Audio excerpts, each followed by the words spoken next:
Hey everyone, and welcome back to another episode of the High Five Preschool and Kids Weekly Training Podcast.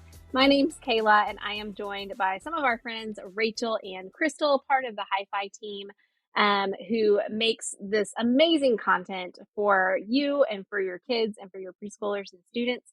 And this week, we are in close to the end of October, which is wild to me that we're already here, but I am here for it. I was in July. I was like, where's October? Let's go. Let's get here. We need some October weather. You guys know that Sweater I weather. live sweater weather. Yes, Sweater I'm all weather. for the sweater weather.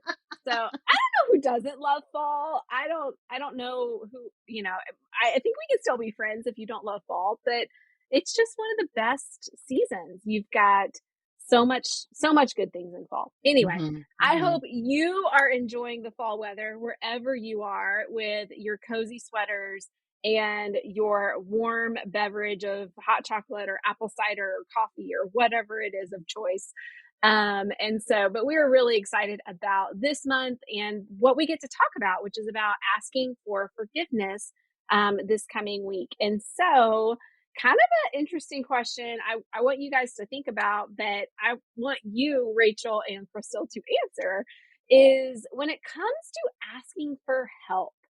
I don't know if there's anyone that's like, yes, I am amazing at that. But when it comes to asking for help, when are times that it's easy and when are times that it's a little more challenging, or maybe you are a little bit more stubborn to say, I don't actually need Mhm, help, I can do this. mhm. So yeah, think about when is a time when like you remember or recently have asked for help or needed to ask for help. And when is that easy and when is that not so easy for you? I think that it's easy for me to ask for help when it's something I really don't wanna do. For example, my lawnmower stopped working. Rather than trying to get it fixed, I just asked a neighbor if they would if I could start paying them to mow my lawn. Like I have no problem asking for that help when it comes to anything around my house. I'm like, please, please come and help me. I think I'm a little more stubborn if I got some pride involved.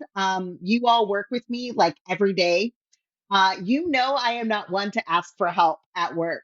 And listeners, you might not know this. Kayla is our team leader. So she says, don't call me your boss, but she's kind of our boss. Like she's our manager, our facilitator, our air traffic controller. And so she will say to me, she'll go, Crystal, do you need help with this? And I'll go like, no, I'm fine. And then she'll go, Crystal, do you need help with this? And I'll go, yes, I do.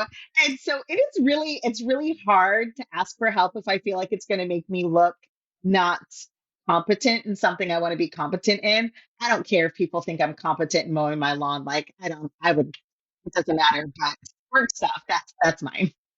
Yeah, that I think a lot of people resonate with that. I resonate with that as well, like, especially when it's something work related. And, as Hmm. ministry leaders, there's so much that we're doing and juggling.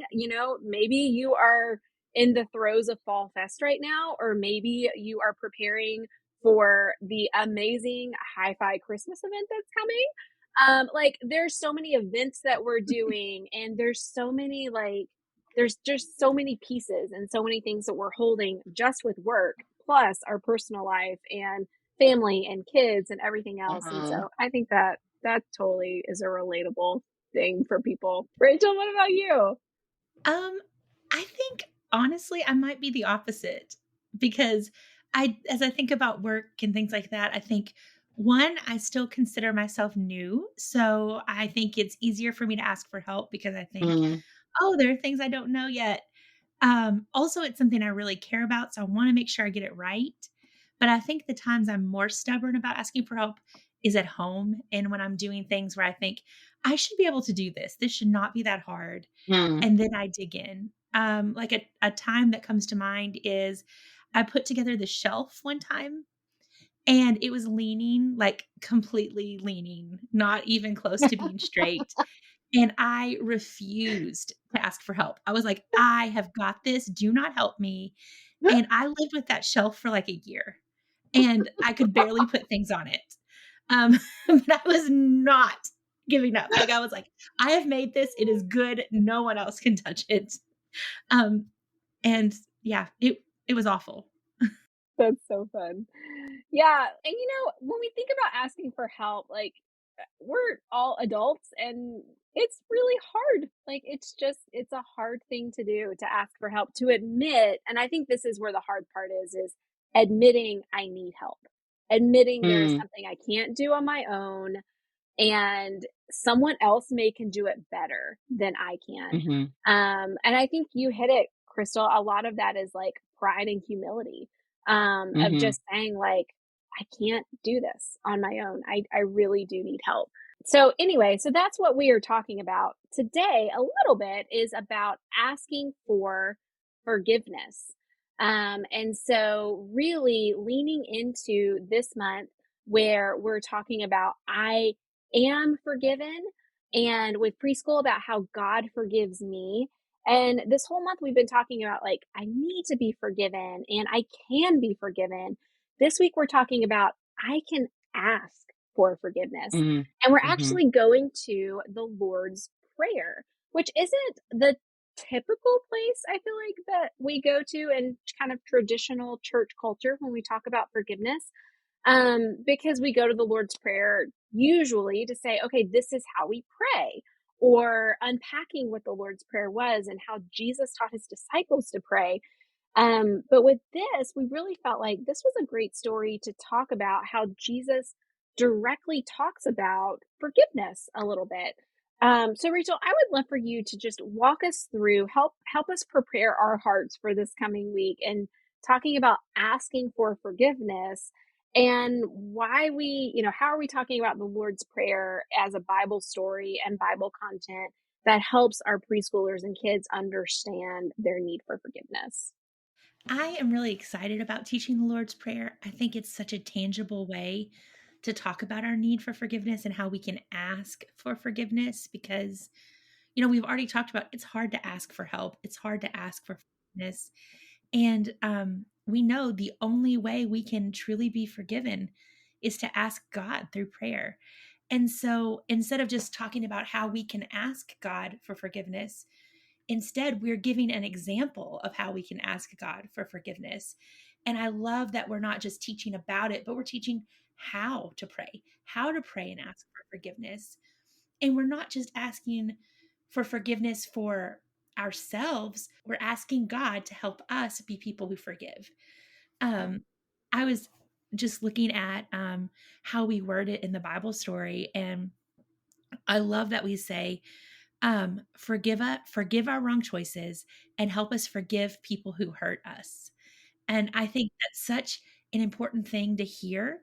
Um, and it's such an important thing to embed in our hearts that we can ask God to forgive us and we can ask him to help us forgive others. And I think it's such a tangible thing to get to teach. And it's so exciting that Jesus is giving us this example. And I just think it's going to be really neat for kids and preschoolers to hear the Lord's Prayer, to learn what it's about, and to think about it through this lens of forgiveness. Yeah, I agree. I think that's such a a great summary of what we're going to be talking about. I love, like you said, in that preschool Bible story, how we word it at that preschool level, which is really cool. And I also I think that this is such a great passage of scripture to talk about asking for forgiveness. Like, how cool is it that Jesus is teaching about prayer, and in the prayer, he is helping people understand I can ask God for forgiveness. I can ask for that forgiveness. And I don't have to, it's not something that I'm doing to like work it off or, it's not workspace. It really is just, it's a conversation. And it's getting to ask for that forgiveness, which is so cool. Now, one of the things that I think is important for us to address, particularly in this week, and as we talk about forgiveness, is how do we help preschoolers and kids learn the difference and understand the difference between God, will you forgive me? I punched my brother, or God, I recognize and admit and realize I am a sinner. I need forgiveness. I need to trust you for salvation. So, Mhm. Crystal, talk to us a little bit about how can we as leaders really help our kids and our preschoolers kind of differentiate between what we mean when we say, okay, I can ask for forgiveness for what I am currently living out, that maybe I made a wrong Mhm. choice or I made a mistake or I need to confess that to the Lord versus that forgiveness for salvation experience response to the gospel moment. Help us kind of untangle that a little bit. Yeah, Keila, and I think even in asking the question, that it's something that all of us as leaders need to constantly keep in mind is that when we talk with preschoolers and kids about forgiveness, we have to be intentional about helping them recognize that there is a forgiveness that comes at that moment of salvation. When you say, like, Jesus, I believe in you, I trust you, please forgive me for my sins, help me to love you, help me to follow you for the rest of my life, and we get to celebrate with preschoolers and kids when they make that recognition and that confession and that decision, whatever language you use in your church. We know that that is a moment that is amazing, and we get to say, you now get to have a relationship with God forever, which is awesome. However, there is an act of forgiveness that happens as we continue on in our faith. We have been forgiven, but God continues to forgive us every single day. And why that daily asking for confession and asking for forgiveness when I punch my brother or when I lie or when I hate somebody in my heart and things like that. The reason why that's important is because when we don't ask for forgiveness, it interferes with our relationship with God. We don't get to be as close. It's the same way that when you're with a person physically and you've done something wrong, and if you don't ask for forgiveness, if you don't address it, if you don't take care of it, your relationship just isn't as close. You're still in relationship. That person is still your brother or your sister or your mother or your father. Like, you still have that relationship, but it just doesn't, it's just not as close because you have this thing in between you.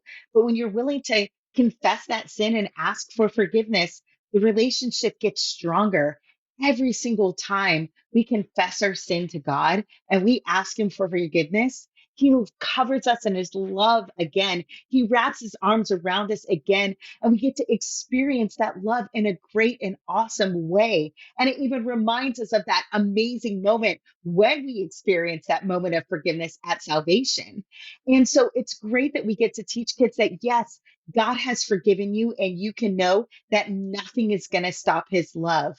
But every single time something happens that you make that wrong choice and you sin, you can ask God for forgiveness again. And it just fills you up with His love. It fills you up with His presence and His closeness. And it's a great thing that we get to tell kids, you don't do it because God is mad at you.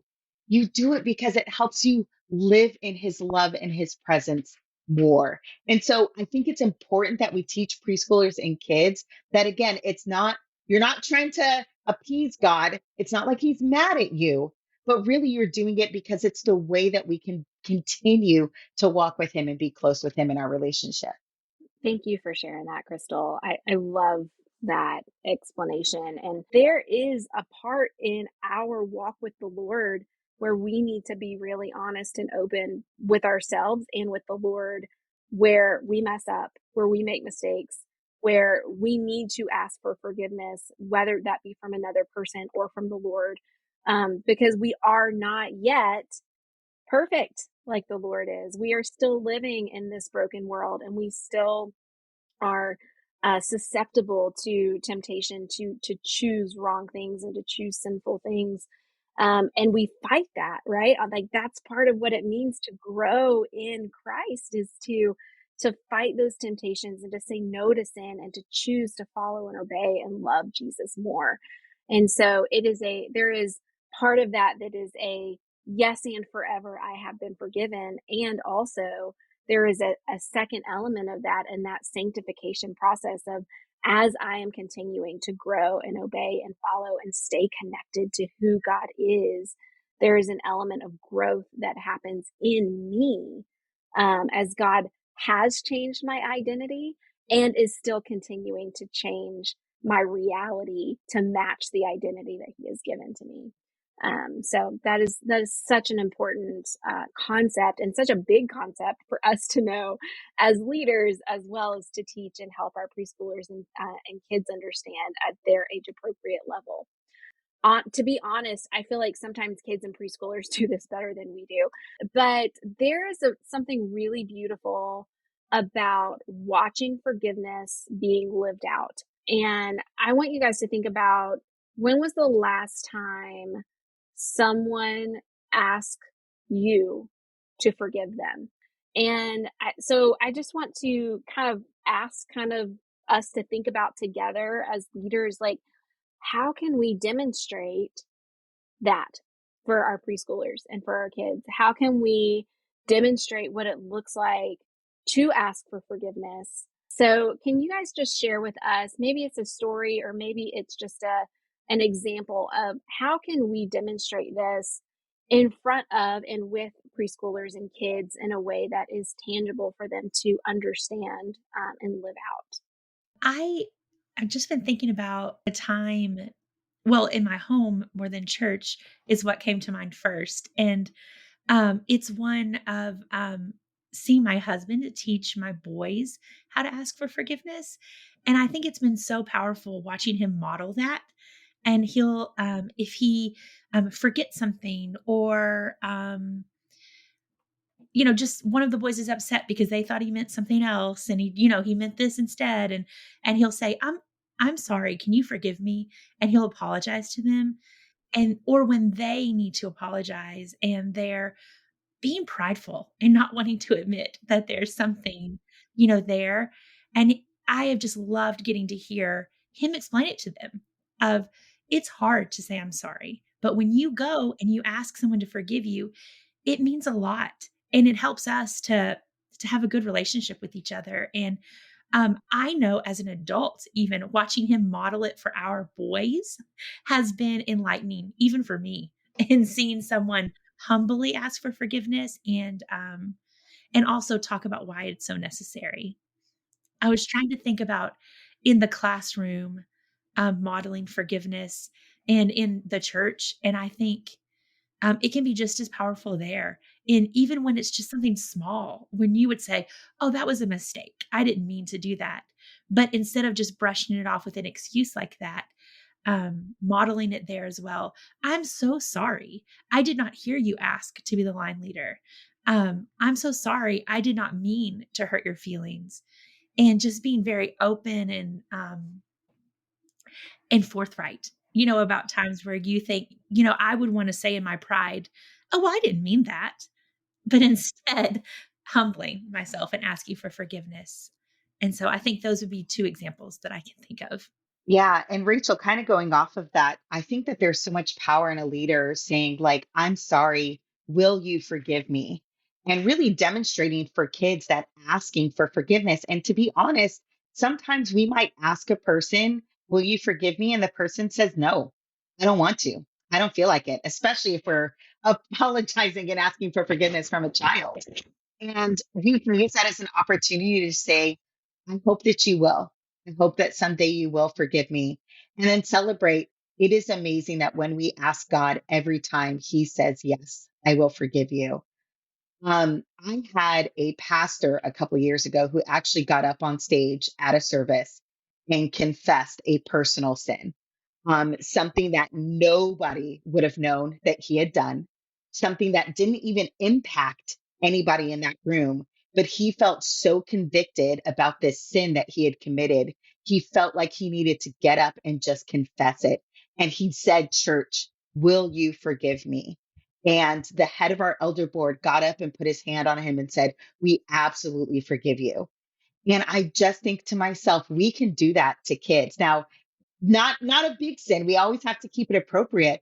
But can you imagine as a leader standing up during large group and saying, can I just be honest with you? This weekend, I was driving and I got really, really angry when I was on the road. And I just had these feelings. And I even said some words that were really unkind. And I know we're not honoring to God. and I asked him for forgiveness, but can I ask you all to forgive me too? Because I want to be a good example for you and I wasn't. Would you all please forgive me?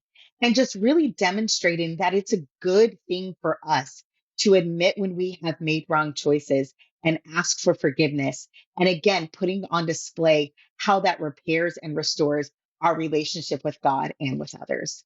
Thank you both. Like, thank you for being vulnerable in that, and thank you for being honest and just being really reflective in those answers.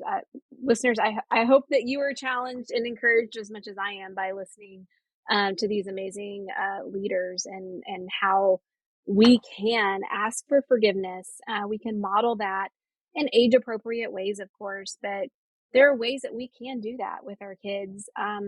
There may be kids in your ministry that that's the first time anyone has asked them, "Will you forgive me?"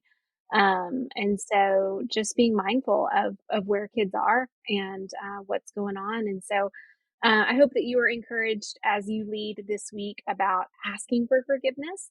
And also, this really leans into also what we're going to be talking about next week, which is forgiving other people. And so we are excited to jump in next week with you as well and lean into talking about how we can forgive others.